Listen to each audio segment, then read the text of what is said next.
आप currency use करेंगे तो एक लिमिट के बाद आपको अकाउंट से ही ट्रांसफर करना पड़ेगा। 50,000 से ज्यादा का सामान खरीद रहे हैं तो अकाउंट से, 2 लाख से ज्यादा आप कैश दे नहीं सकते हैं, पकड़ा जाएंगे तो जेल हो जाएगा।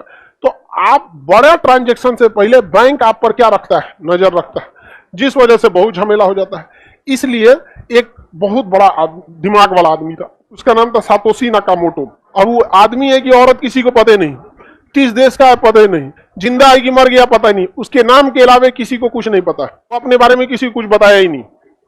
उसी को फादर ऑफ क्रिप्टो करेंसी कहा जाता है। तो अब एक चीज तो ध्यान समझ में आ गया, क्रिप्टो मनी नहीं है, करेंसी है, यानी ये भी सिक्योर नहीं है।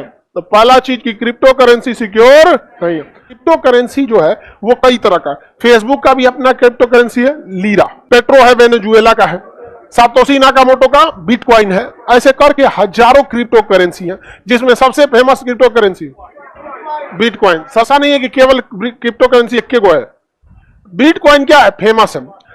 इस क्रिप्टो करेंसी में होता क्या है कि वो उस पर सेंट्रलाइज नहीं रहता है और ना ही उस पर किसी का कंट्रोल रहता है।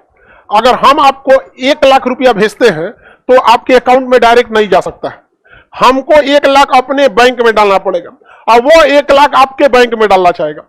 अगर हम चाहें कि बाद में पता चला कि पैसा गलती से चल गया तो हम अपने बैंक को कहेंगे तो वापस वो खींच लेगा। यानी हमारा पैसा भले हमारा है, हमसे ज्यादा नजर कौन रखा है, बैंक वाला टुकु टुकु नजर रखा है सब। और बैंक वाला बता देता है इनकम टैक्स को, क्योंकि इनकम टैक्स बैंक से जुड़ा हुआ है कि 10 लाख से ज्यादा का ट्रांजैक्शन होगा तुरंत हमको मैसेज कर देना, ऑटोमेटिक मैसेज चला जाएगा ज्यादा भेज रहा है पैसा। तो हमारी करेंसी कैसी है, सेंट्रलाइज कंट्रोल्ड है, जिससे कि नजर हो जाता है। अब हमको मान के चलिए विदेश से पैसा मंगाना है 50 लाख रुपया, तो सबसे पहले इंडिया में पैसा मंगाने के लिए कौन सा कोड चाहिए, IFSC कोड। अब विदेश से पैसा लगाने के स्विफ्ट कोड, हमको अमेरिका से 50 लाख मंगाना है तो स्विफ्ट कोड। तो जो भेजेगा पहले अपने अकाउंट में रखेगा और उस अकाउंट से फिर इंडिया में कहां भेजेगा, हमारे अकाउंट में, और अचानक 50 लाख पहुंचेगा तो अकाउंट में फ्रीज हो जाएगा। फ्रीज मतलब बंद नहीं हुआ है, ना आप उसमें पैसा भेज सकते हैं ना जमा दिया आपका अकाउंट। अब आपको बुलाएगा, आओ आओ आओ आओ, मैनेजर साहब फोन करेंगे, आपके अकाउंट में सस्पिशियस एक्टिविटी देखी गई है, हचाक से इतना पैसा कहां से आया, तो जाओ का जवाब दो, तुम्हारा क्या काम है भाई, जिसका पैसा है। तो इससे इलीगल चीजों को रोका जा सकता है।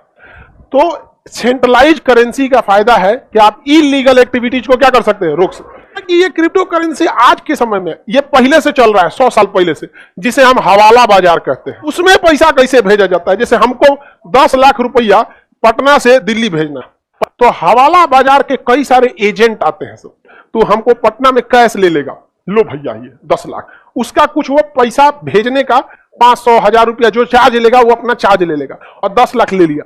इसका कोई जान पहचान वाला होगा दिल्ली में, उसको फोन कर देगा कि भाई यहां से 10 लाख रिसीव हो गया है, वहां पे तुम भेज दो, पैसा पटने में है, लेकिन इसका रिलेटिव जो है वो कहां भेज दिया, दिल्ली।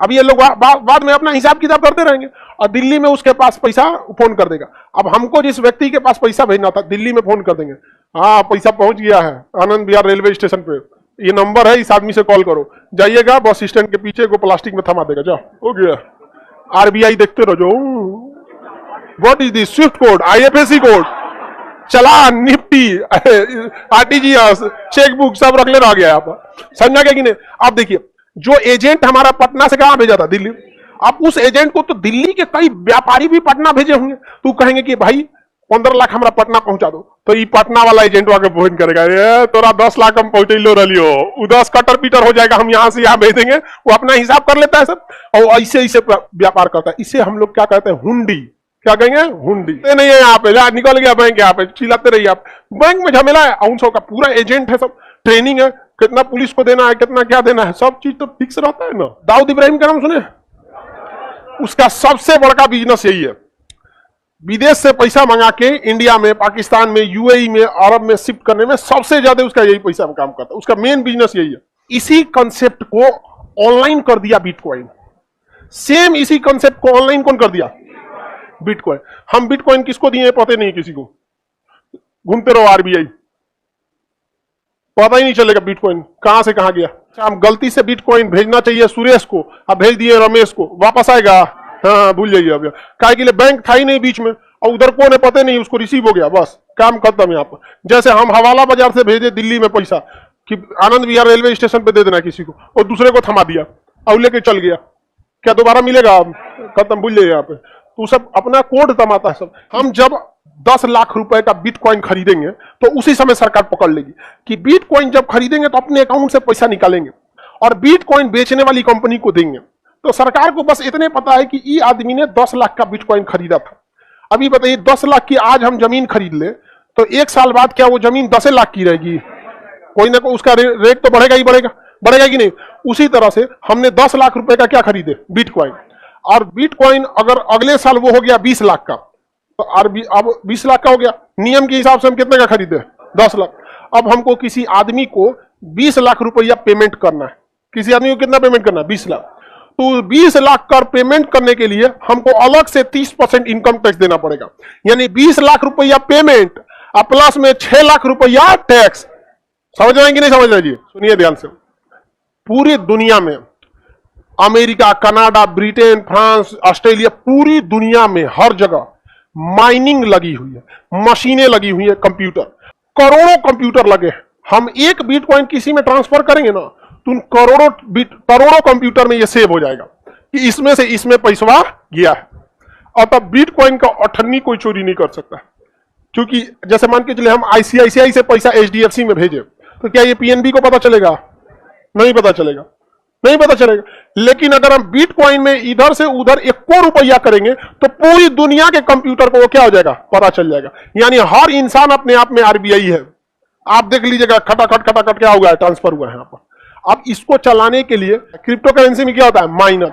माइनिंग करने वाले को, माइनिंग मैंने खोदने का काम नहीं करता, वो देखता है ट्रांजेक्शन कहां से कहां कितना हुआ। समझ में आ गया कि नहीं आ गया? ट्रांजेक्शन की पूरी देख रेख कौन करता है? माइनिंग करने वाले। कौन करता है? माइनिंग। आप झूठ तो इसमें नहीं बोल सकते हैं। आपके में से ट्रांसफर ही नहीं हुआ, आप कह दिए तुम्हारा पहुंच गया, क्या ऐसा पॉसिबल है? तो चोरी की संभावना क्या क्रिप्टो करेंसी में है? नहीं। लेकिन अगर गलती से दूसरे में भेज दिए तो वापस आने वाला नहीं है। गवर्नमेंट इससे पहले बैन की हुई थी तो कोई मानता था नहीं, क्योंकि इसके लिए आपको किसी ऑफिस में जाना नहीं है, मोबाइल में खटाखट कर देना है। तो छापा कहां मारिएगा? ना कोई जानकारी देता है ना कुछ। तो गवर्नमेंट पहले इसे लीगल नहीं माना था, लोग मानते ही नहीं थे। और करोड़ों करोड़ों का व्यापार किसमें होता था? क्रिप्टो में। और क्रिप्टो इतना कोडिंग में है कि आपको पता नहीं चल पाता है कि किसका कोड है। तो अब गवर्नमेंट मजबूरी में आके कही कि क्रिप्टो करेंसी से व्यापार कीजिएगा तो हम टैक्स लेंगे।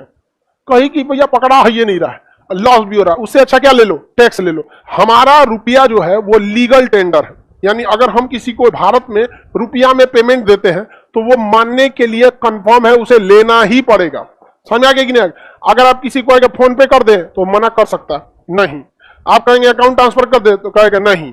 लेकिन आप कहेंगे कि हम आपको पैसा दें तब वो मना नहीं कर सकता, क्योंकि रुपया क्या है? लीगल टेंडर है। रुपया क्या है? Legal tender. उसी तरह से क्रिप्टो करेंसी लीगल टेंडर नहीं है।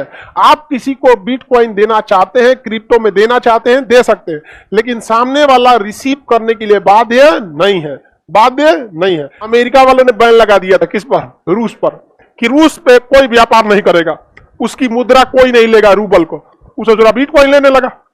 क्या लेने लगा? बिटकॉइन। अमेरिका परेशान हो गया कि बिटकॉइन ही तो और खतरनाक है, इसको और प्रॉफिट होगा। रूस की अर्थव्यवस्था क्या गिर पाई?